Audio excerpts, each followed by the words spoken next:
Good evening and welcome back to the Townhead podcast. It's season 4, episode 1. We do it all over again in an off season which had players departing, players arrival, new owners. It had everything. This might take a little while to go through everything that's happened. To go through it tonight, though, we have Donald Hanks and Gally as well. Gentlemen, how are we? Good evening. Good evening. Good to see you all back. Well, I don't know about that, but look, shut up. I don't know. Well, we're good to see each other. I don't know if everybody else watching is happy to see us, but shut up. Yeah. Chris is happy he's not doing this by himself, I guess. So yeah.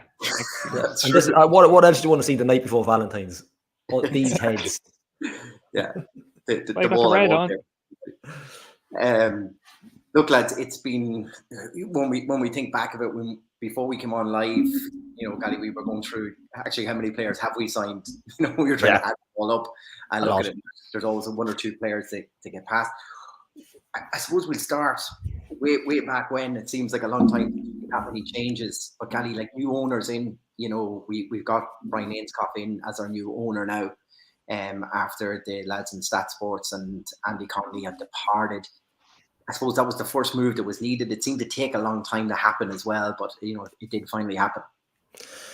Yeah, it seemed to be. I don't know how long it actually took in business terms or whatever the handle was. But I think the build up to it, the people talking, the rumors. Now you look back now, and it's it's not a distant memory, but at the time it's really long. Like you say, not so much now. You're glad it's over the line and sorted, but I think the rumors have been there for so long that. And even Brian admitted like he only got involved in the negotiations even just weeks out from it. So I think because it dragged on a lot, maybe like July, August, there was different rumours. I think every business from everywhere, including handy stores in town, was buying the team at one time at one stage. But it's done now. We've got to wipe everything out. Look, we obviously when we started our podcast, it was a new era as well then. But we're now 4 seasons in, and unfortunately we're starting the season with another set of owners. But this one seems to be. I listened back to it. I wasn't at the Q&A in person, but I listened back and he seems to be very forthright. He seems to be very, he won't have all the answers, but I do think he seems to be someone when he wants something, he's not rude about it, but he seems to be able to go and get it. He points out really obvious things like we spoke about it on the chat.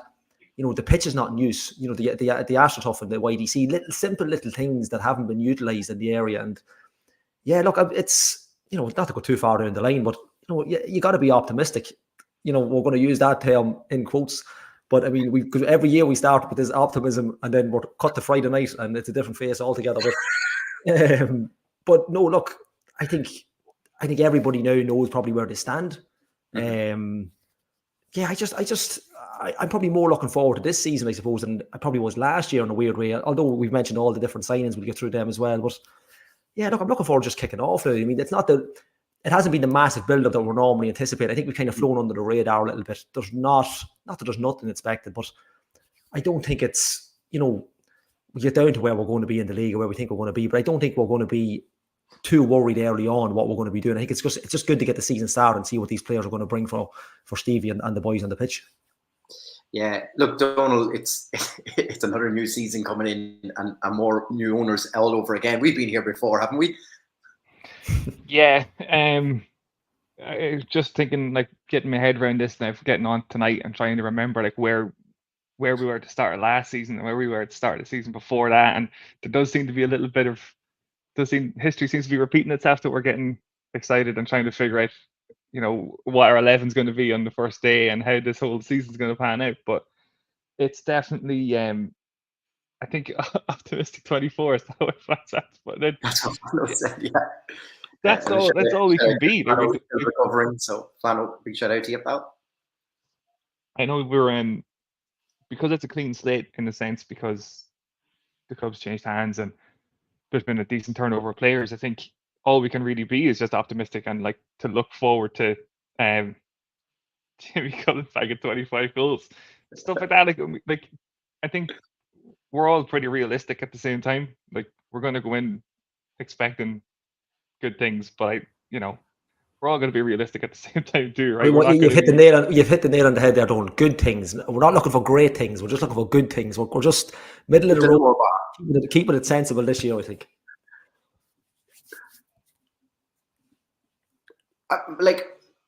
So if we take the owner situation, like is it good that he's come in?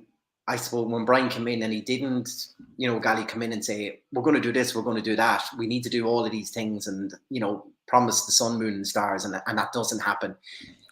The priority is still, we need new lights. We need a new pitch. That's, it's passed for this year. That's all coming at the end. But I feel this season now is the time where the club really needs to rally everyone in behind us.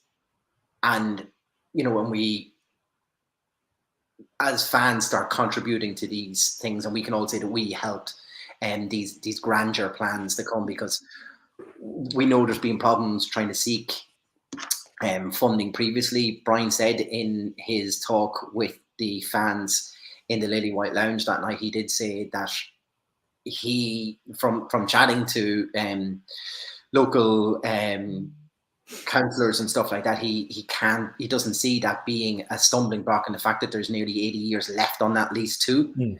That's a long time to be still, to have nothing happening, and also a long time for a lease that's not going to financially cripple the club either.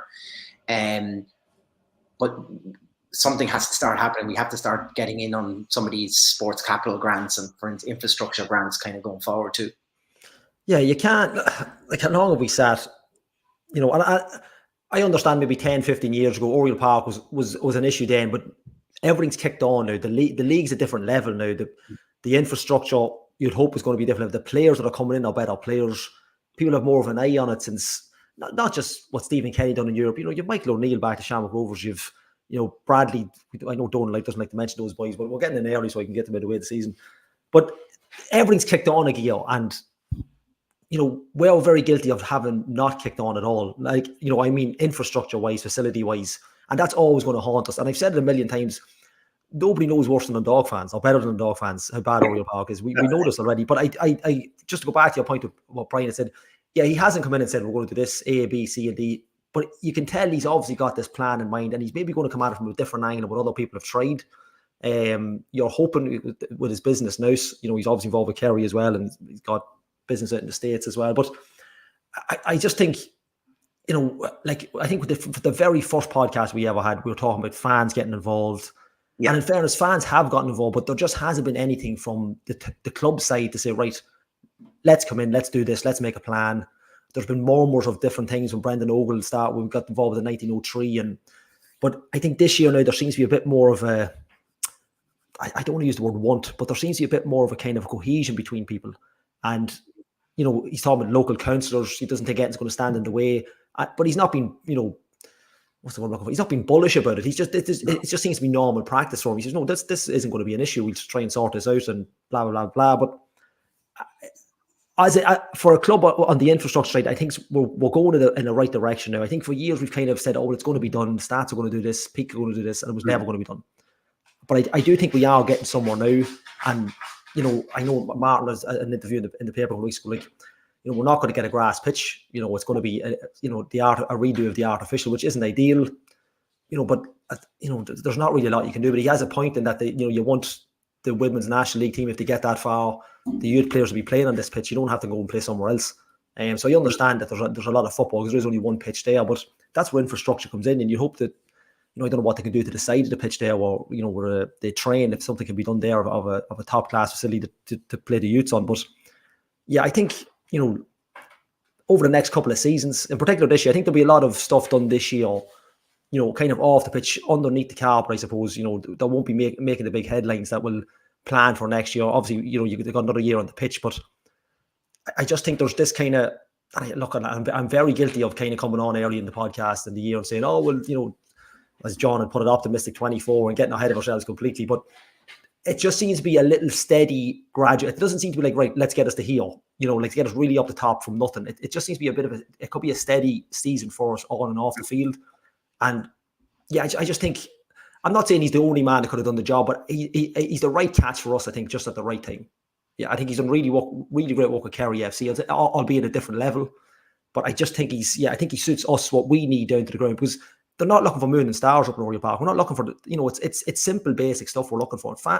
We're proper football fans, like every League of Ireland club is. But I think people, wanting the 15,000, 12,000 seater stadium, we wouldn't fill the seats. Let's be really. Well, look how long it's taken to try to get theirs off the ground. Yeah, of course. Like you've read about, I've even read about Finn Harps in the last hour there online. Finn Harps, if they don't get a stadium, they could be out of business. You know, like you start kind of measuring what we're thinking, but gradual steps is all we're looking for. And I think Brian and the crew he's put together, Peter Halpin as well, the commercial side of things, I think they'll do wonders for the club over the next kind of 12, 24 months. Donald, from all the owners and everything we've had previously, the fact of having an owner who has family in the construction industry, have we finally thought, hang on a second, if we need something built, we might need someone who knows how to build them. Is this the final piece of the jigsaw to finally get work done, do you think? Yeah, that was all we needed. I think the key thing is just for goals that are being set to be realistic goals. I think Frank put that up there, that he is pretty realistic about what we can actually achieve and what we can actually do. Like Gaddy's saying, like I don't think anybody is expecting massive things, but we're expecting something. Like they need, even just the simple fact of saying that the place is a mess and getting the place cleaned up is like, well, good, because it did need a clean up, and there's little bits like that can be done along the way to improve things. If he knows people who are willing to come in and build a stand for next to nothing, then that's pretty amazing. But yeah, there you go. There's a good comment. There you go. I've got a point here. That's the thing. Like they have. We just have to make the most of all of the avenues that are available to us, you know, and available to him. But I think it is just making sure that we're doing everything realistically, and that we're keeping to whatever plan that we have, a long-term plan for improving the place. But yeah, if he does know people, that'd be amazing. There's a few construction things we could all do with if they're looking for work. These his family, like there's a couple of jobs I can think of doing at the back there, and one or two things you can come up with.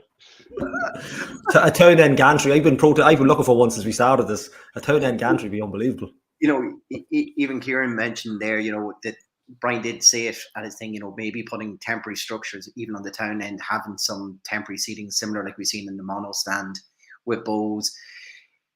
The thing about all of those things is at least it'll add to the capacity on the match day experience, which should also increase our revenue, because the alarming thing when we've seen all the stats come out of the attendance figures across the league, there's one which kind of looks stagnated somewhat, or maybe even going in the reverse trend of everyone else, and that is Oriel Park and Dundalk. Everyone else has great growth and we don't. Now, you could say we're coming off a big high from real successful seasons with Stephen Kenny and stuff, but let's be fair, if we put in these extra structures that have a roof over them, with it, like, it might just attract more people up to Oriel Park to get more money in to make the vast improvements that's needed down the line also.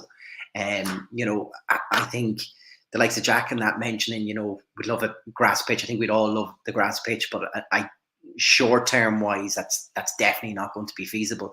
Interesting point, Gally, as well. You know, Brian mentioned the ton of other resources around the town.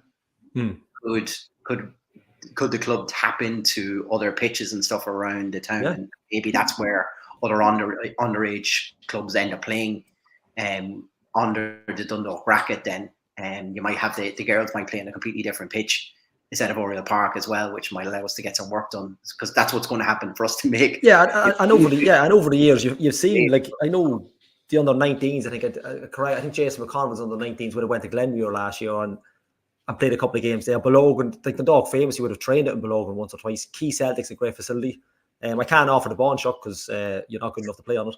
But the grass is terrible, so you can't go down there. But I mean, what a sight! Like, even for a local team to bring down a women's national team or men's, doesn't really matter. That kind of caliber of opposition down at your ground. Now, whether or not local clubs will thank us for even suggesting it, you know, because it's a lot of football happening, you know, over the next couple of months on those pitches. But it's something, and it's a way of getting into the community. It's a way of getting, like, I'd rather, you know, the reason the artificial facility is fantastic, but for young kids, I just can't have it. Like, we've the bells. I know I'm cutting off different conversation, but we train in Heaven and More. It's a great facility, but every week, 2 hours a week, kids. I just don't like the grass. There's a bit more give in the grass, and that's kind of what you wanted. And look, let's face it, it looks better on camera and everything. But you know, if they can use the facilities and clubs are willing to help them out, you know, I think the facility beside them at training like there's enough in there for a pitch. Now I know it's a training facility for the lads, the senior team, but they've got to utilize everything they have. They've also got the bit behind it. They don't have it, but there is a gap there. They could maybe talk to someone about it. But look, you got to use whatever's at your at your disposal. And if it means paying a yearly fee of a couple of €100 to clubs to say, look, come down, open your coffee shops if they have one. Glenmuir's one down there. There'll be ones built. Boys can sell coffee and make a bit of money for the club. Getting your League of Ireland teams down from all over the country coming to play in your facility. Why not? Yeah. Within reason, obviously. You don't want them to absolutely wreck the place either, because it's a lot of work on it at grassroots. But yeah, you've got to utilise everything. And, Brian seems to be that kind of man. He seems to be a bit of, community kind of advocate and wants to kind of... I'd be interested to see how he gets on with the 1903 and how discussions go with them during the year. And he seems to be very accommodating from what Frank's saying and a couple of comments from Kieran Callan. So yeah, look, you got to use what's on your doorstep, and why not? You don't have to keep everything up on the Carrick Road if you can kind of branch it out to the wider community, and it gets people involved. Like you were just saying, Stephen Kenny, the crowds were serious when Stephen Kenny was there because they were winning games. Now you can like that or dislike that, but you need fans like that, and you need if we take even the GEA, that the stadium that might never be out the road, that was a 12,000 seater stadium. They would have packed that out, absolutely packed that out, because it's new, it's different, and Oriel Park will do the same if they get the basics right, like the little thing behind the town end. Similar to the mono stand and Bose, simple little things because people will come up for general just nosiness if they've never been up. That's just the way, and then you keep them there when you get them there, and that's what it's all about. You got to make Friday nights, a big night in Dundalk. Kidnapping that, though, isn't it? It is kind of, yeah. Just get a bus ride. We want to cross over into. Yeah, we don't want to close the gates and lock them in. Yeah, no. Yeah. They are allowed to leave at some point. Just a 90 minutes, just for the 90-minute window there. I'm just be clear. You could pay to leave then as well. Yeah, but and you've got your coffee facilities and stuff. And look, it's all match day experience. But something like that, you got to get rally the troops. I suppose that's probably the way we're doing it. But yeah, look, and obviously we know there's a capacity limit. But I mean, let's fill it, because it's. I don't remember the last time we sold out Oriel Park. We're talking about kind of small improvements that can go a long way. Like, is that what we're? Is that where you think we should be for this year? Like, obviously, with the two main overall goals, as I mentioned, the lights, the pitch has to be addressed later on. That's a big undertaking. But if you saw these small changes, I mean, he did mention, having the disabled area at the side of the pitch isn't far from ideal as well. He wanted to have more, a better location for that. That's, he's hoping to have that up and running in 2 weeks' time as well. Like, if you've seen these small improvements, would that be enough to say we're going in a more positive direction? Yeah, look, I think this is going to have to be. There's a few things at play here. Like, I think Flano mentioned that there's clubs that aren't performing well every year, and they're growing in terms of attendance. I think the community aspect of this is really, really, really important, and it all links together. So it's having the facilities around Oriel that we can invite, like.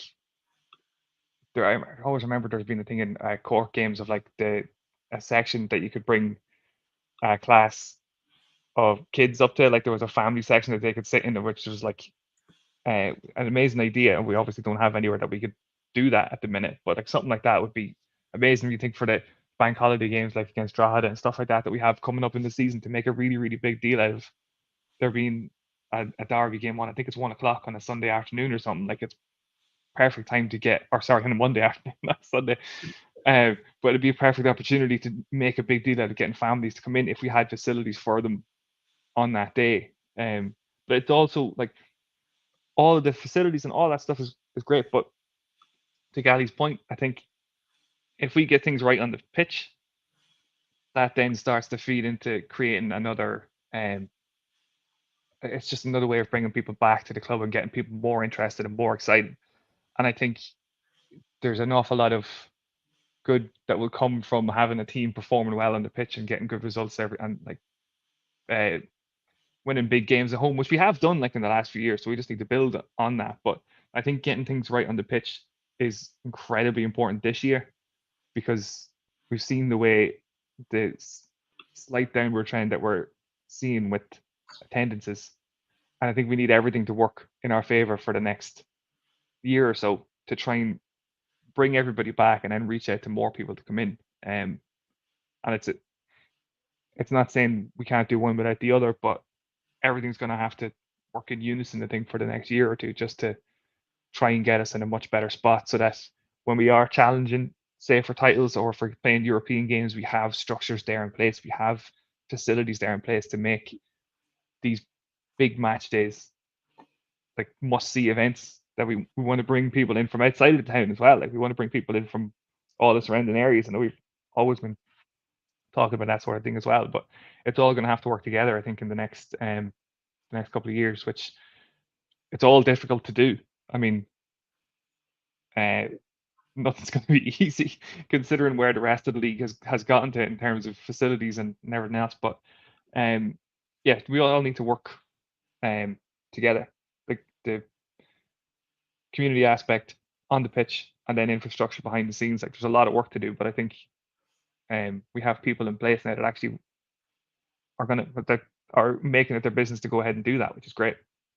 Yeah, I think Flan was just agreeing with you there. You know, things like free kid tickets in schools and things like that, getting schools and, you know, interacting with the club again. You know, that's, you know, I remember being in primary school and having to design a new Dundalk jersey. You know, we'd all make them and stuff. Probably done nothing. Yeah. The teacher was probably hungover or something. Look, we're supposed to, but it was great crack. Like, but there's even things like having like a competition to design the cover of the program or something like that you could stick around schools that gets people interested. But we also could reach out to the Mary Wallopers and get them to sponsor our third kit this season and get them to play at half time or get them to play before a game or something. And really lean into them. No, but they're making a comeback. Well, they're making a comeback, but they're not as shot cool. Well, no, I won't say anything about. I'm just writing down your ideas in case the dog take them. I'll take them for the belt. I'm just writing down all your ideas. But even things like Paul Carlin said it there. The Derry Hale is one of the best. That'll be one of the best master strokes. I don't know who's bought it. I don't know what it cost. I don't know what they're doing to it. I know it's going to be like a boutique hotel. But you think of how many times have we said this on this podcast? Away fans come up or away team comes up, stays the night in the hotel. Teams from Cork stays across the road. Now I don't know whether they want to stay right across at the Bath or the Dog in Oriel Park. But I mean, fans interacted outside. I don't know what the plans are for it. I didn't really read too much into it, but like that pre-match fan hub time, you know, that the car park's huge. You can open it up and think of, you know, something. It'd be great just to get that kind of angle on the road as well. So you're just not walking, you know, petrol station. As great as it is, you've got that little kind of potential music or DJ area or something. Now, I don't know, look, whoever owns it will decide that, but it's something just a little bit different for fans and just getting the atmosphere going before the matches, you know. Not that there's anything wrong with Mickey Duffy on the tunes, but it's just, you know, it's just something a little bit different that we want to get. You know, the younger crowd, as I say, lads, talking to those old hoagies. I don't know that boutique hotel screams pre-match drink. Before, no, it doesn't. No, and it's only when I was talking, I was like, I think I read something about a boutique hotel earlier on. It could match another industry out in Blackrock. I'm not saying who the owner of that one could be, but it might match in with that. I think Ola Crilly's coming up with a couple of jerseys for us here. We could all do a big gig. There we go, yeah. There's our like third jersey. What a gig there on your doorstep. I know, like, they're probably not on our doorstep, but like, you know, like Mary Wallopers, you've David Keenan, like, you know, you have serious potential there, and you know, it's that, and I don't know what way it's concert walks or a gig walks on the pitch, but I mean, you've an artificial surface. I don't know what how you work that, but I mean, it's there as an option. Mm-hmm. Yeah, look, there's I think it's getting it all. Like, it's getting it all sorted and getting people to kind of buy into what you're selling. Really, right there, would you agree with that? You know, taking, you know, a season of mediocrity off on the pitch, but having much better structures off it.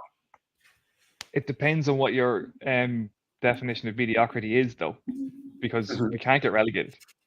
No, you know, that's not mediocrity. Well, it depends on you know. It depends what your mediocrity is. There's definitely a you know, there's definitely a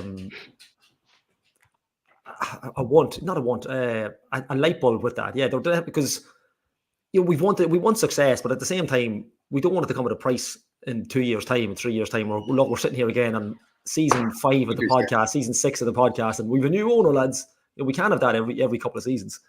It means the middle, exactly. That's it. Yeah, but not to Dundalk, it doesn't. I mean, no. Really, whatever.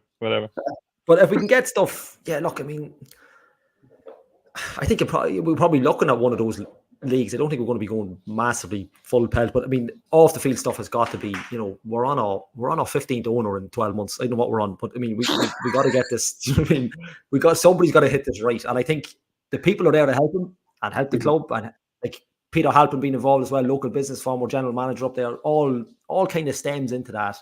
And that's it's all there for us. It's all there for the club. There's no excuse. People will help them. There's no excuse. That's the thing. Yeah, mediocrity of the top three. Yeah. Yeah, I look. I'm just seeing different ideas starting to fly in here from different people. And it's great to see all the interaction, because I actually thought, with no pizza tonight or anything, lads, no one would be getting on for anything. But like, people are talking about getting kids back in at half time again. Orla's talking about having gigs. Frank talking about building an atmosphere in Oriel Park. Just flags and stuff like this, and outside. Making a real atmosphere that you get, I suppose, if you're going over to England and stuff like that, and for any of the Premier League grounds, it's something you kind of notice. Their roads are closed off, and it's food vendors and stuff the whole way up. So it's definitely something that I think the club could be looking into, and just create that little bit more of an environment. And then, like I say, it's all about getting more people interested and wanting to attend Oriel Park more often, and that can hopefully generate more revenue for the club down the line. Just before I forget, sorry, Kieran, yeah, I knew that would happen.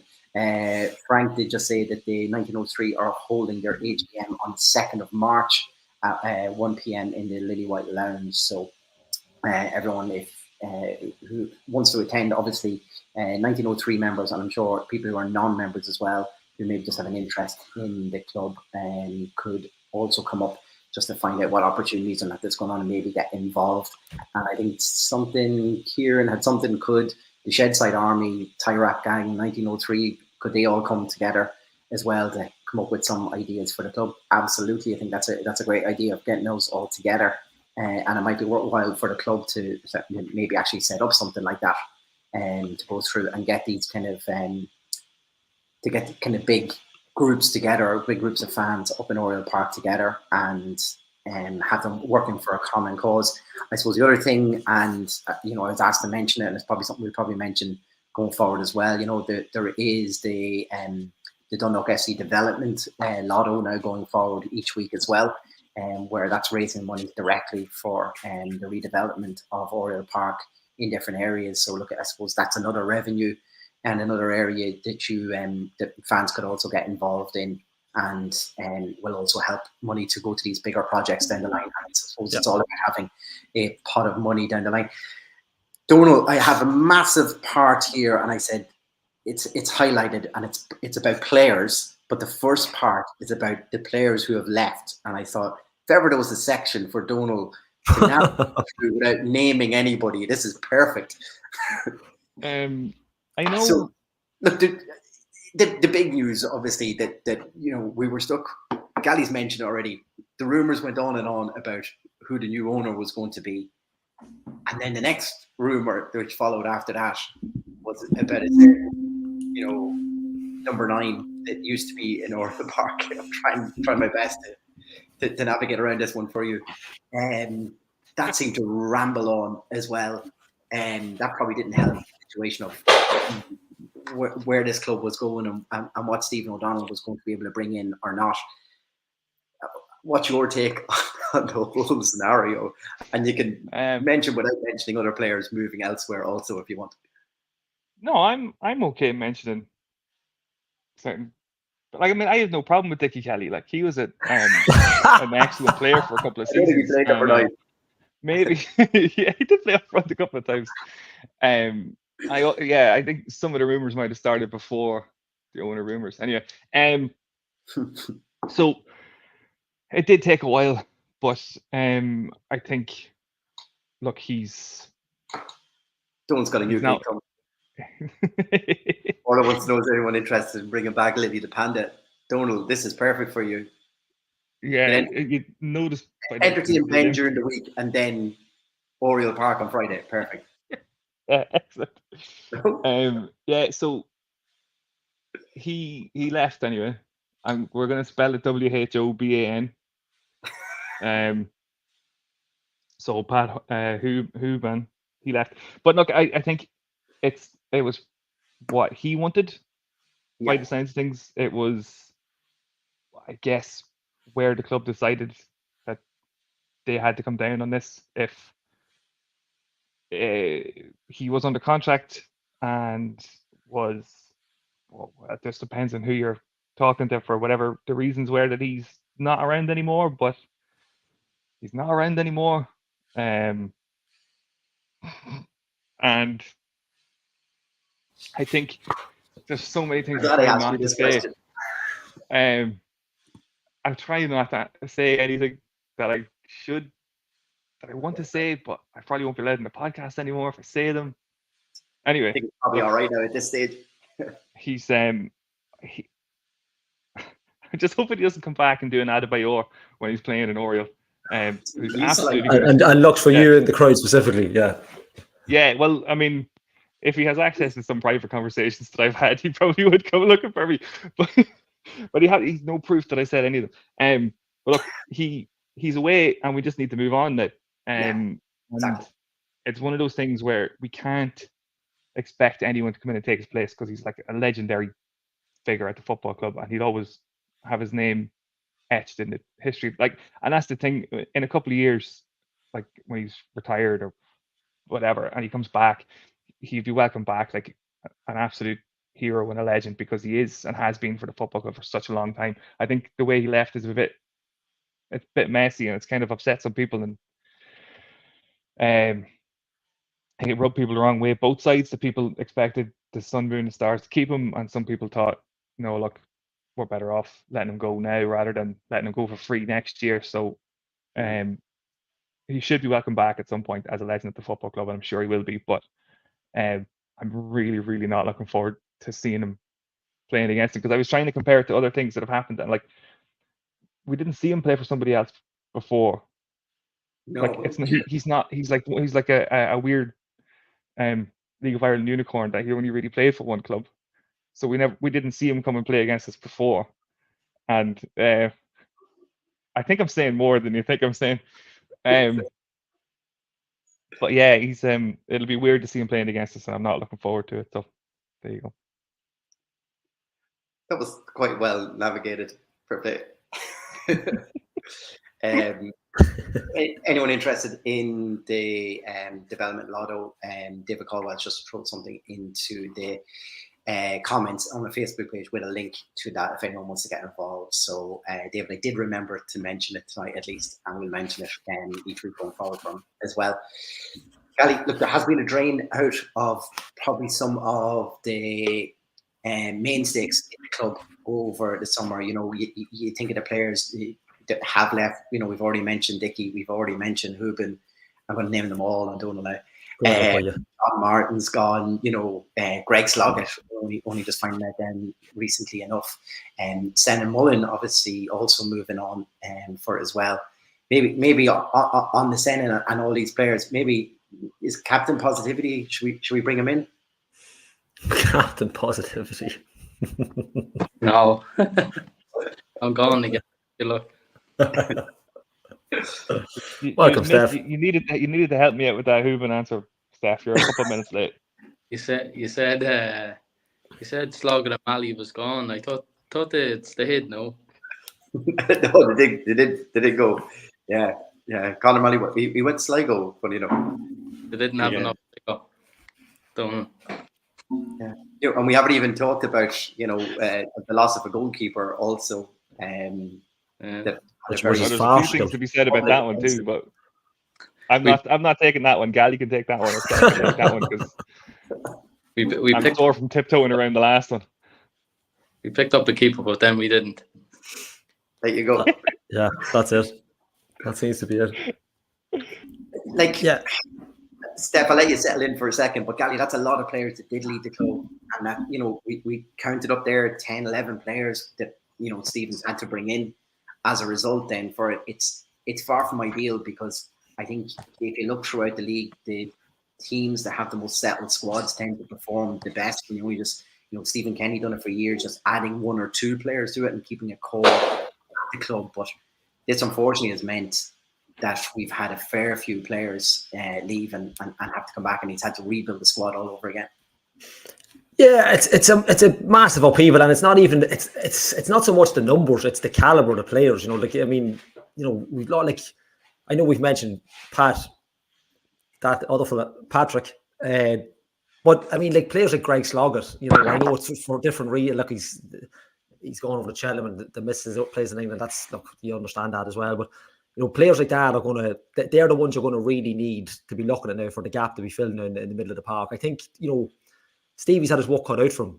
But that's what I was saying at the start of the show. It's not like we've had situations where we've signed players really late. Like was that only last year we signed players like the first week? Yeah, it was because of Muller and all them.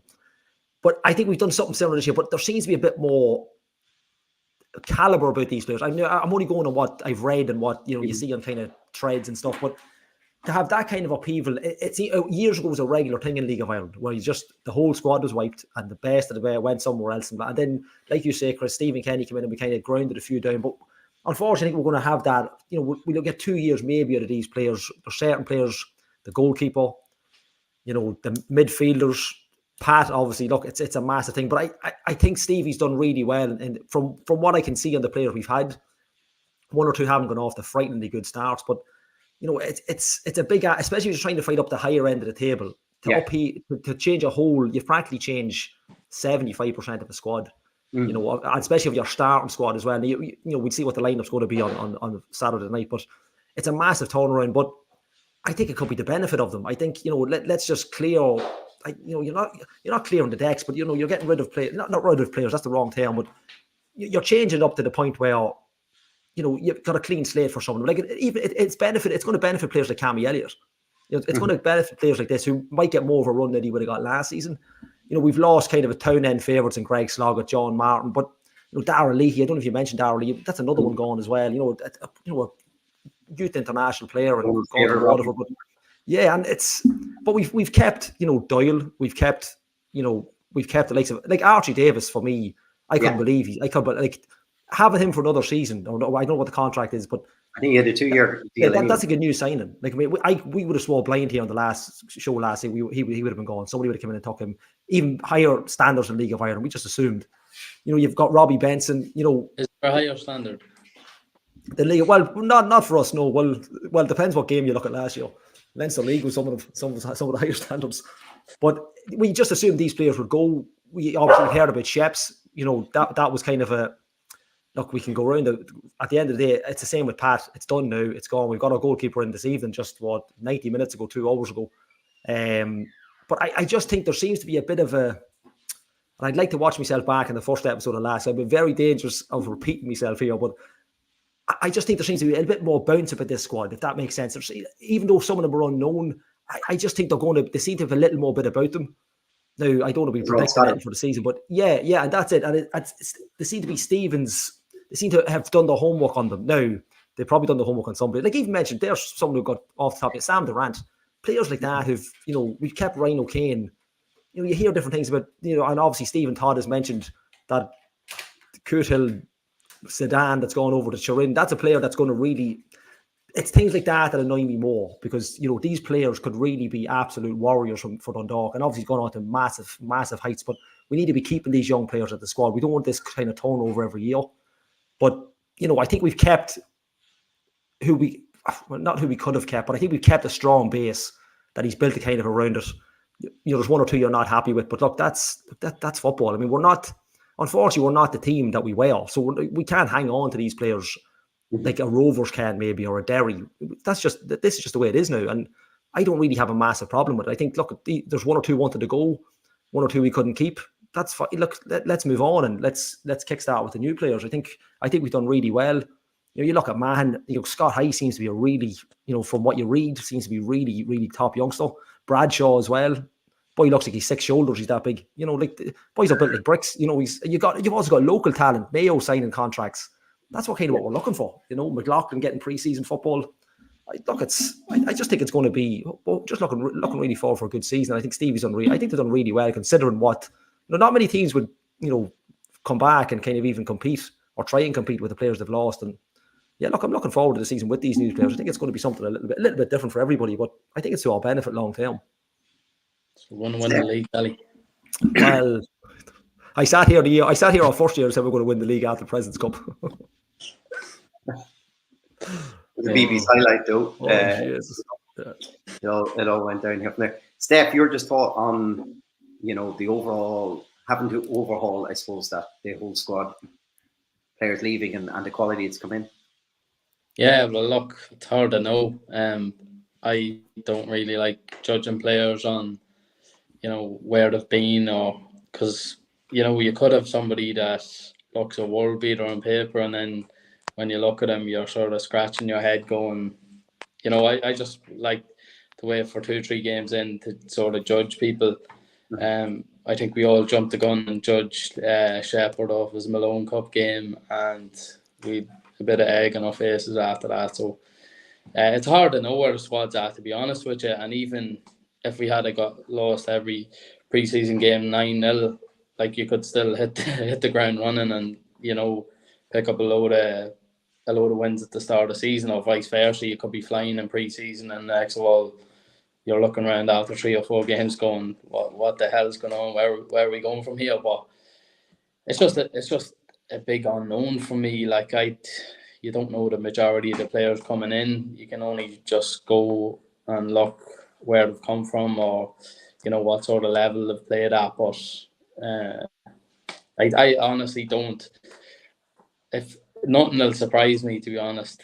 If we're in the bottom 3 after 5 or 6 games, or if we're in the top 3 after 5 or 6 games, I'll be just like, I've just no expectation, or no, I don't know what word to put in it, but yeah, not like, it's just hard to know when you don't know the players coming in. Obviously, we still have a few there that, like Boyle and Benson, and then if Mountney plays, and look, I think we were all surprised when he was named as captain, because he obviously never played last season through the bad injury, and then the season before he'd only played a handful of games as well. So I think that was a bit of a surprise,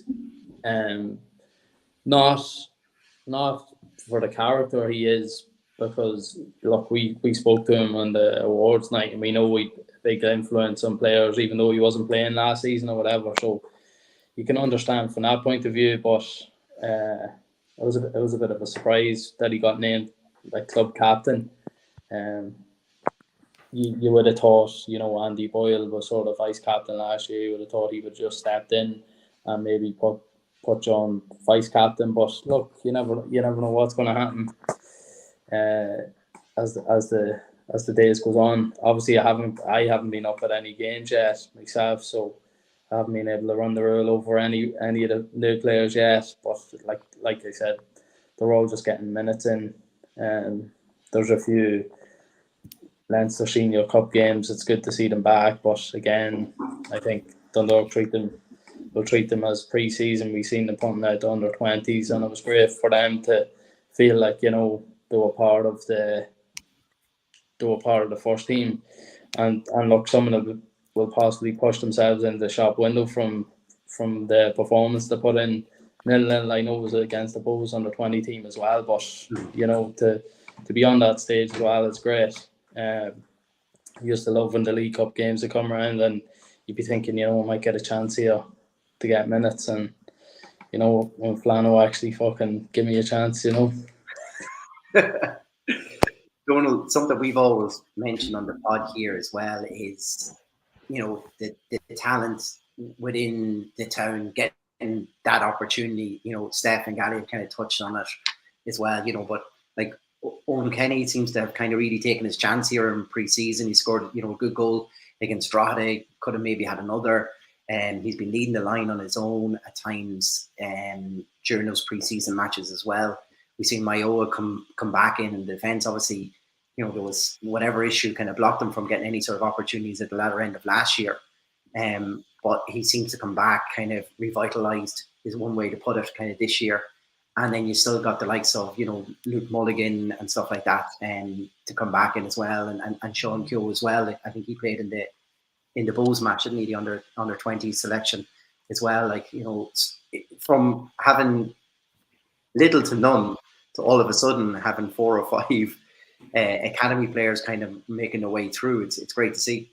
Yeah, and I think like obviously some of them stood out. Like Owen Kenny's obviously going to stand out, not just because he's the prince, but you know he's I thought he played really well in the couple of games that I got to see him in over the preseason. He was very unlucky not to score in both games, as you said, like at the crossbar and the Longford game. So he looks like now whether the plan is to get him more minutes or like we've brought in a couple of strikers now, so I don't know how many or where in the pecking order he's gonna land. But I think Mayowa as well was he saw Mayowa again in the Longford game, and you were just struck by like just the physical attributes that he has. He's so big and he's so quick that he's got all the tools to be like a really top like centre back or defensive midfielder, whichever position he wants to play in.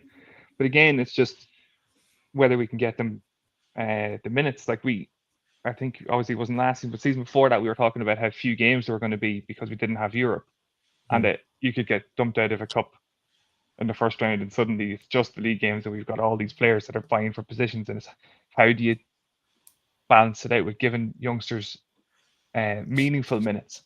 Because it's great that they got the Leinster Senior Cup game, but you do want them to get more meaningful games so to get more of a feel for what it's properly like to play in like pressure situations. So hopefully we can get minutes for them. And I think the idea of locking some of them down to contracts is great because that's something that we haven't been as good at in the last few years. So I think it shows a bit of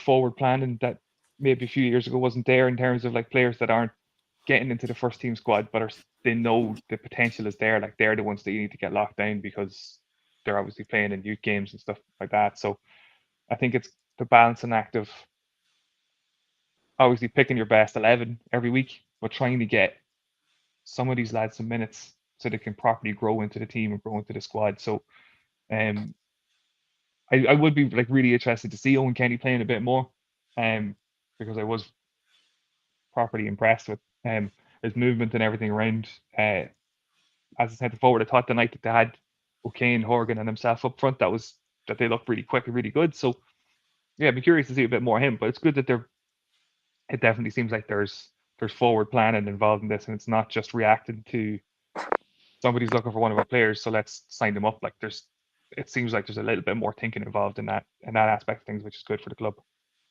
I think just the two players that Donald touched on there, Mayowa and Kenny, like both of them went on loan last season as well. So I know Mayowa was the first half of last season where we went to Dungannon Swifts, and I think he's just keeping an eye on him. He sort of struggled for game time at the start, but then they went through a sticky patch and he came in and there was a bit of an upturn in results for them. So look, that would have done him the world of good. I think we've seen a good few snippets of how Kenny got on at Wexford as well. So it's no surprise. Look, there's no substitution for playing competitive minutes at that senior level, even though it might be a first division or the lower end of the Premier Division up north. Like, to be playing in the senior league against men like that, that's invaluable. And I think that will probably stand to them coming into this season, especially. And look, we'll probably have to rely on them, because I reckon they will play minutes. I know Donald's talking about where they're going to be in the pecking order, but like, we're not stacked with loads of bodies in certain positions, and then they still have to settle down, they still have to perform as well. So look, you'd like to imagine there's going to be chances for the two lads, especially with them being local lads as well. We've gone from pinning our hopes on Gally's child to spreading it out a wee bit, and we've a couple of lads there that you can, not that you don't get behind the rest of them, but you feel a different connection to somebody from the town as well. So come on to town. It's like a party political broadcast on behalf. I'm just rallying the troops. We're you built me up there. The confidence man and optimism. So look, rally the troops. Gally, it could be something that maybe feeds in as an opportunity for some of these players, because I think when you look at Mayoa, you're probably thinking, what's his best position? Is it as a defensive midfielder? Is it as a centre back?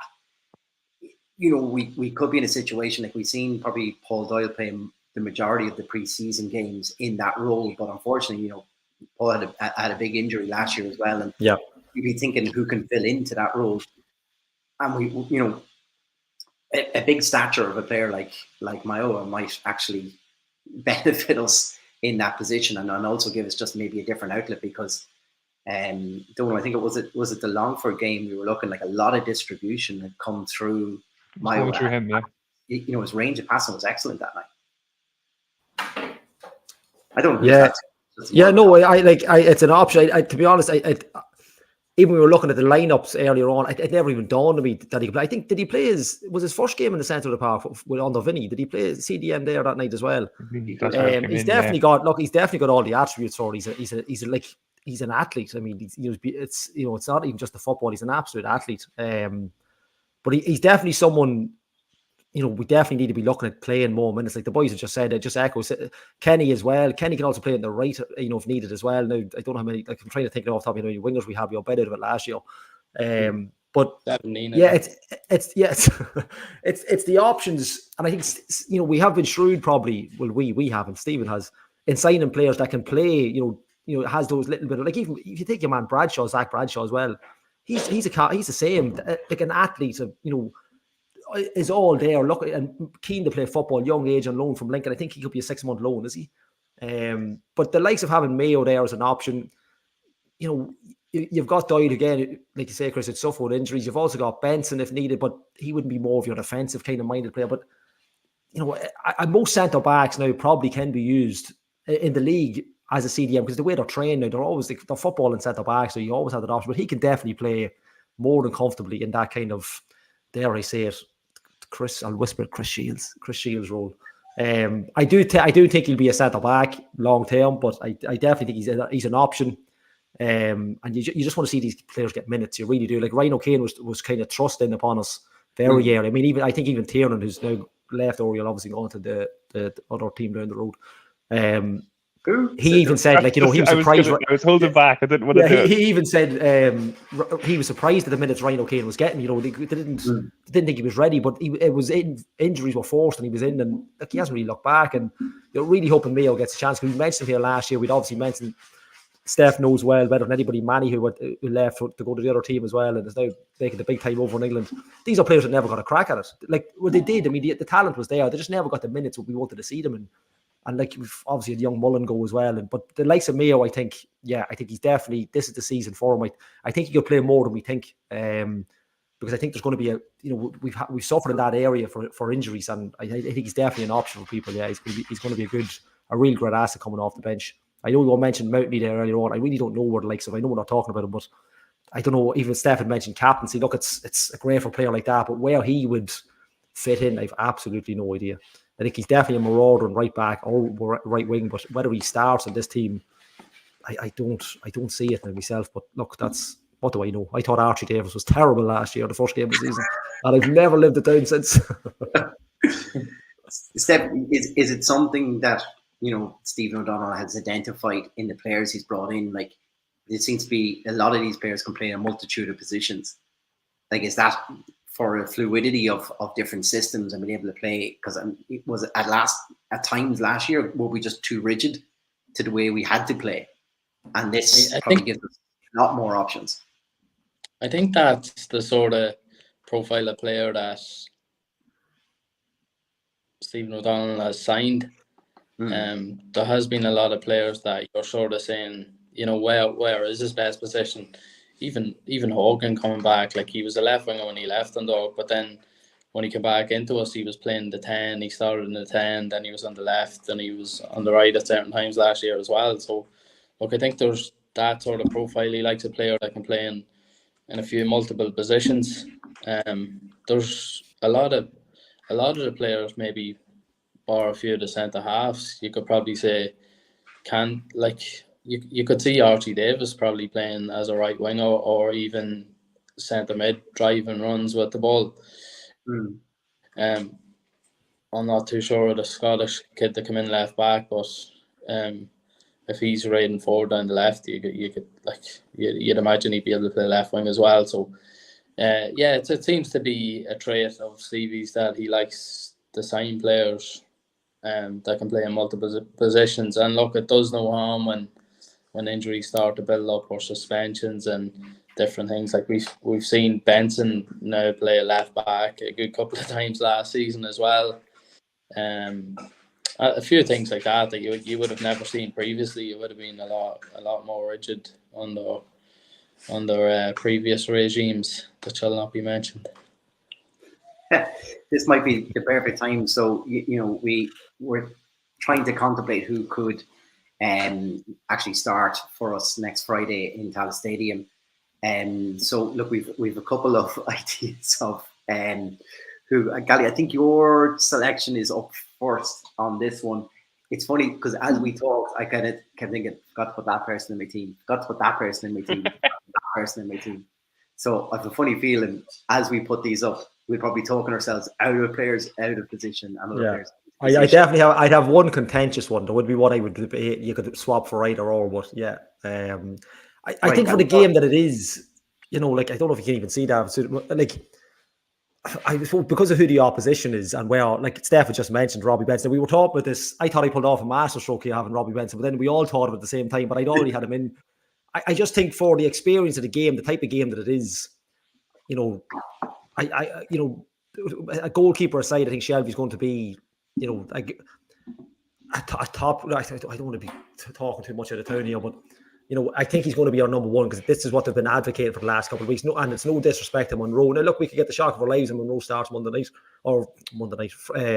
night. But I think Davis Boyle, there's an argument there for Mayo at centre back. I just don't think in a game like that. I just don't. Now, Steph will argue with me, but I just don't see him starting for the way Stevie sets up. I just don't see him playing like that. And I just think Benson at left back is the option because Walker's about 12, so I just don't see him starting in a game because the game that it is, if it was, and no disrespect to anybody, if it was even a Galway, an up-and-coming Galway or a Waterford, I think the more experience you have on this pitch, the better. Like Gullen doesn't have a lot of experience; it doesn't have any experience in League of Ireland. But when you look at his rate, when you look at his games in Scotland, he has. Now I'm jumping ahead of the midfield, but there's just plenty of experience in that team. Man's been here before. Darrell Hogan. The interesting one would probably be Austin Brink. I haven't really seen him play. I don't know whether he's better or deeper, but he seems to be a baller. He seems to, a playmaker in midfield. I don't know if that Stonewall's probably seen more than I have. But I mean, you could mix and match that midfield. But I would definitely have Benson at left back simply for the game that it is. It's not that he shouldn't be playing midfield, but definitely just for the match that it is and who he's going to be coming up against. I think that would be my left back's probably the biggest decision probably of the lot, really. In my opinion, other boys will differ. I'm absolutely shocked at one omission you've left out. Well, is it? Could be the same thing. Yeah. What? I think we all say it at the same time. Yeah, the child. Where's the child? Where's the child? I wouldn't. I think. Jesus. No, Mahan for me would start against what Rovers have at the back. Yeah. No, Rhino Kane coming off the bench against Rovers is better than Rhino Kane starting. That's a Jerry Malone call if ever he had one. Yeah, I just think that'd be my. I'm not saying Stevie might go to, like, I don't. He probably had a different level, but that would be my pick for the game that it is. It's not for the, like, if it was playing, like, even if you take a Bows team, I think Rhino Kane runs them ragged at full back, but Rovers are so strong. I just think Mahan getting at them early. If I was actually going to swap him out for anybody, it'd be Hogan. If I was going to swap O'Kane out for anybody, but that would be my, for the game that it is, for the opposition that it is, they'd be mine. Yeah, that's fair enough, Gully. No, I would have probably put two in midfield and one up higher, but I didn't have that option on that bloody app, Chris. I didn't know what we were set up. All right, lads, don't give out, lads. It was already preset. I'd 7 at the back. Donald, talk us through yours. Yeah, so look, the left back was, I guess, going to be not a contentious one, but I had also thought of Benson at left back, but then I was looking at the way they played in preseason games, and thinking about the experience and where you need the experience the most in a game like Friday night. And I think having Benson in midfield with his experience is more, I guess, more to me more important than the experience at left back. I think away to them is a bit of a. It's been a bit of a weird fixture for us the last couple of seasons under Stevie. Like we've gone and put the reserves out one week, and like just not that we didn't try. They obviously tried, but it wasn't the team any of us were expecting. And I think we just haven't played well there the last couple of years. So I wouldn't be surprised if the team that starts the following week at Galway is not completely different, but there'd be a good few changes between Friday night and the home game at Galway. But I'd imagine going with Cammy up front because You trust him? Yeah, I trust him. He's been there for a year. He knows the ins and outs. He knows how the system works. It's not a new experience for him. There's obviously going to be a little bit of hesitancy to put too many new players into a game like that. So obviously the back four, except for Walker left back, is what you'd expect. I think Monroe's played the games in pre-season, so I'd imagine he just gets to start. If it goes well, it goes well.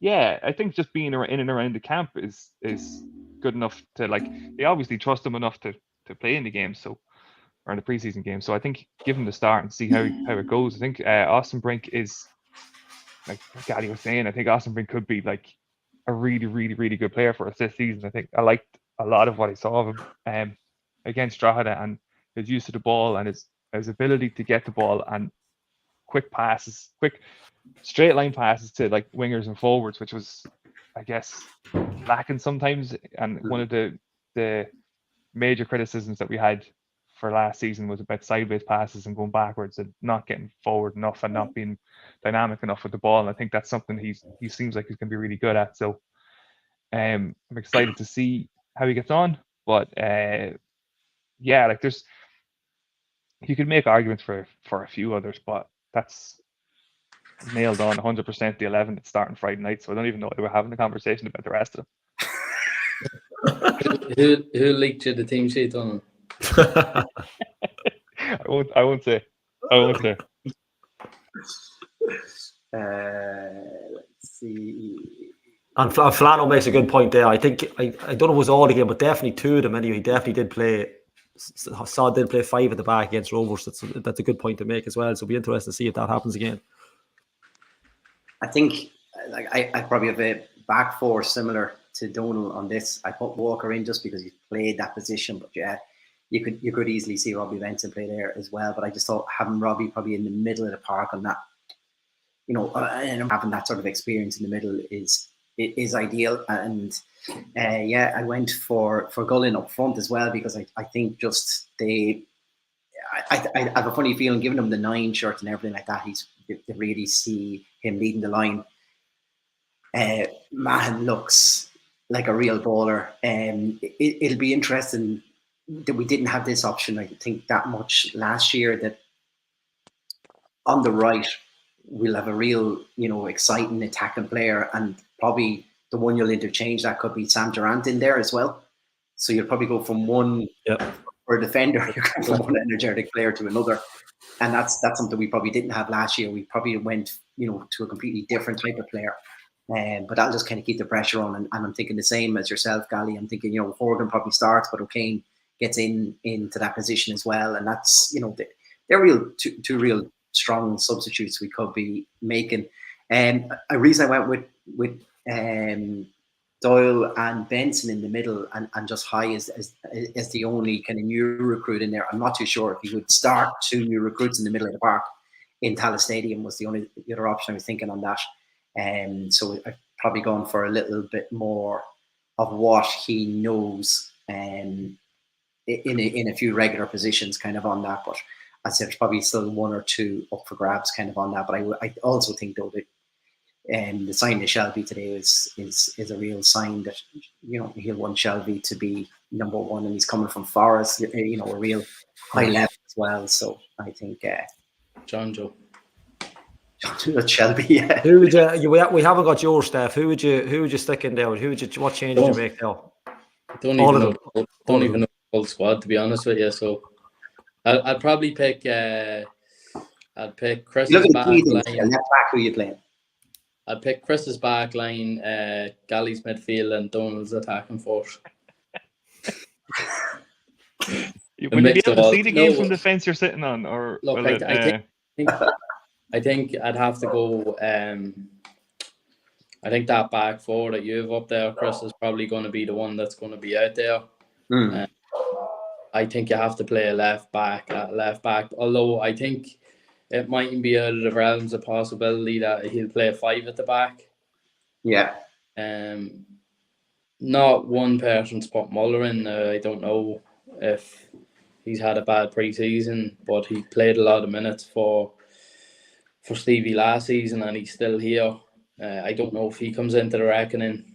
The midfield, you could probably just fire 3 darts at anybody that's available, and they could be the ones that could start. I do like Doyle a lot. He did get injured. Benson has the experience, and then it's probably like Hayes only probably come in last week, was it, or the week before possibly? Yeah. Has he played any minutes? Yeah, pre-season. Behind the closed doors, I think in the Derry match, I think it might have been the only one.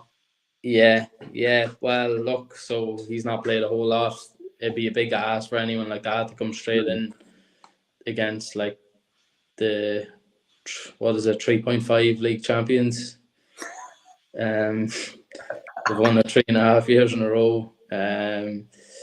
Yeah, look, Mahon, anyone I've been speaking to, he was over at Motherwell with Ross Tierney, and Manny is living with Ross Tierney over in Walsall, and said that Mahon's electric, lightning quick. I think the boys are mates, so he's probably going to big him up to the last, but he reckons he's going to, have he's everything going for him to have a great season with us. I'm not sure about the number 9. I don't think Kenny will start though. I think it's a big game for him to lead the line. So again, this Northern Irish under-21 international McGuckin, I'm hearing good things about him, but again, I haven't seen him. So Gullen seems to be the most experienced out of them. I know Cam Elliott was with us last season, but is he gonna trust him to play up there? Gullen seems to. Yeah, he was handed the number 9 shirt, so you reckon like he's going to be, like Chris said, he's going to be the main man, and then Hogan O'Kane. I don't know. I'd go O'Kane. Honest with you, I know Hogan has more experience and stuff like that, but I don't know. Would he go? If you take High out of the middle of the park, then do you play something like Oosterbrink or something that's probably played? You probably play. What's the other options? Oosterbrink's one anyway, and then you probably have. Dara Keane, lads, is the other one we possibly haven't really talked about. Yeah, he hasn't been mentioned at all. I'm not sure, to be honest with you. Put John Mountney in there and get yourself. He could play Hogan in the false 9 and play O'Kane at left either. Yeah, I think the good news is you've got you have options. You know what I mean? It's not like that's even Keith. He said it's hard to judge Dundalk. They brought in some a lot of players and it's a lot of changeover. But at least it is for a game like that. It's probably it could be the worst game to play, but I think it's a better game to play now. This game, first game of the season, Rovers. Let's get at them early and see what we're at. But at least we have the options now of saying, right, well, like even Steph said there's so many possibilities there we could actually change it over. And Stevie has those options. So, I don't think you can just throw anybody out the field either because you have options. But, they're probably the probably one that's up for debate as well, O'Kane and then the left back as well. But I just the experience of it, I think there's enough in midfield provided we have, we no matter injuries or anything. But, I think the talent surface will could suit the footballers that we have, but yeah, look, it's the proverbial free hit, isn't it? Of course, yeah. Nobody's expecting us to go up there and win.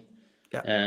I remember a few seasons ago we were in a similar position going into the President's Cup, and we were all shocked after that game. I think Big Sonny Delight was a fan favourite of yours, Gally, after that. 2-footer. He should have got sent off for it. But anyway, yeah. Did Pingu send in his predictions or no? No, he just jumps in there when he feels like it. Here he comes. Just Is he able to talk? bring him in there. So bring him in. We find out. Put him on the spot. Pingu, what's the crack? How you getting on? I want to agree with everything the staff said, because if you name every player, it could be him or it could be him. You're going to be right with someone. So I'm just going to go ahead with that prediction. Fucking hell, he named every player on the squad. That's experience, Dean. And What's then that, that's experience, Dean. And then I can go back now next week and say, I told you so. There you go. Right, get rid of him again, will you? Pingu, just a question on changes then, I suppose, in ownership, player wise, and recruitment, those we've lost and those we've brought in. What's your overall feeling?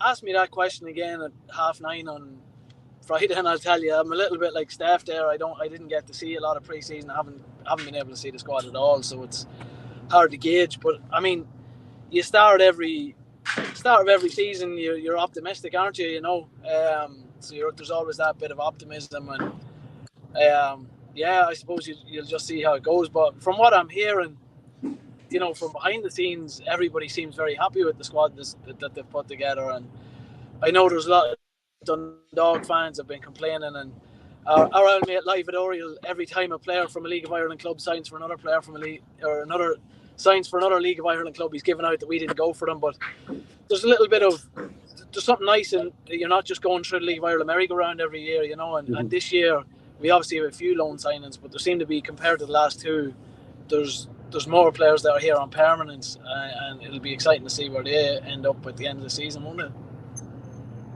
Very interesting, yeah. Your thoughts on the ownership then as well? Yeah, again, you're just going to have to see how it goes. I mean, there's a big part of it moving forward. I think he's putting an emphasis on the community side, and he wants to get that side rising.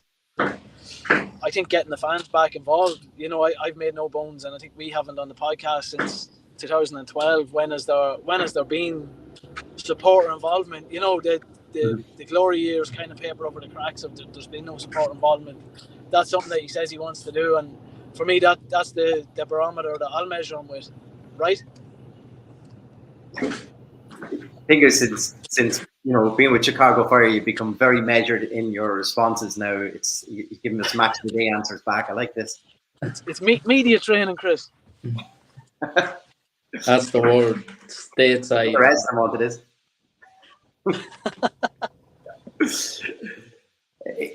On the lineups, like we're obviously we're trying to guess players in certain positions, but do you feel that he'll stick with the tried and tested players that he's had from last year, Pingu, or do you think he'll throw a couple of wild cards in there?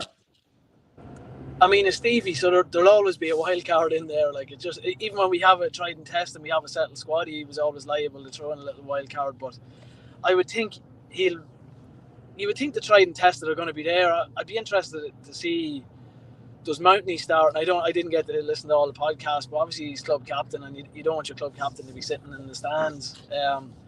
So I don't even know if he's injured or not. It could be way off the mark there, but you would think he's going to litter it with experience and just bed some of the players in. I think that's been an issue the last 2 seasons, hasn't it? Where we have had a few injuries going into the first game of the season, and a lot of these young lads, it's been a baptism of fire. And you would hope, especially against Rovers, he's gonna put some heads in there that have played before. I did hear a rumor before I got on that S. McEvitt is going to be a late addition just to add a little bit more experience to the squad.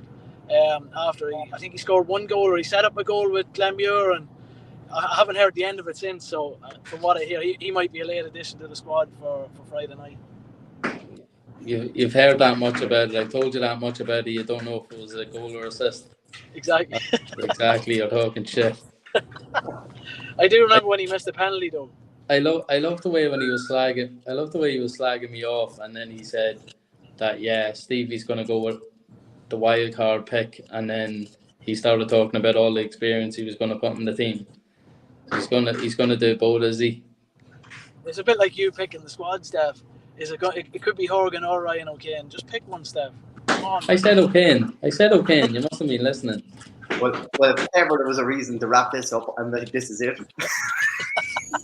Just leave the 2 boys in here. We'll go. Leave them chatting. We'll just leave. Yeah. So we're It's like the bloodline. Me and Steph are falling out like the bloodline, but we'll come together to annihilate the team on Friday night.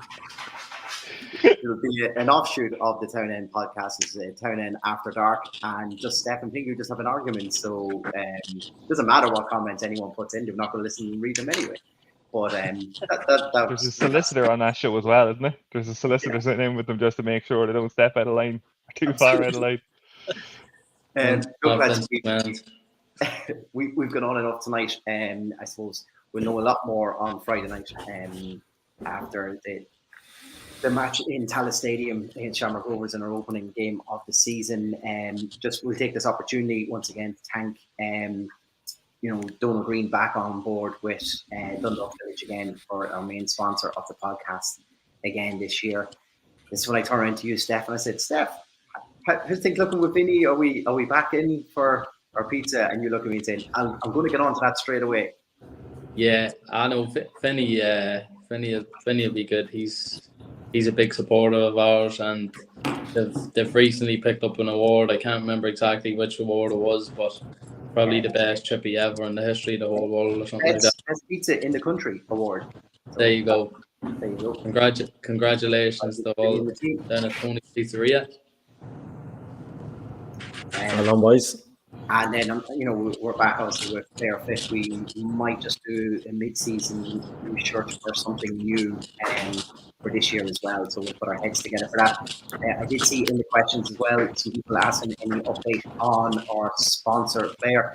I think when we add in just the extra one or two that we had there, I think we're probably there now for it. So just stay tuned to the socials, I would say, and we'll just contact the club and find out the players still available to ourselves, and we will definitely be sponsored. Definitely more than enough people in now for us. So we'll be back on that again, and which means Gally's Wheel of Names will be back at the end of the season once again for Donal to win. Wait, roll on October. Come on, just give me the jersey now. Give me the jersey now. Well, look, lads. Cheers for everyone jumping on. Cheers, Pingu, for dialing in from over afar and being as media trained and as savvy as you are this year. I'm looking forward to your input. Cheers, lads. Excellent. Thanks everyone for all the comments tonight. As I said, we were more just trying to get ourselves back into the groove of it. So thanks for the amount of comments that come in there. And good to see. I think we did get some in on Twitter. So they've been blocked for the past season or two, but they're back this year. So that'll probably add to Joe's post-match show again, or X as it now is. Steph, Donal, Pingu, Gally, thanks lads. Till next time, come on the town. Thank you.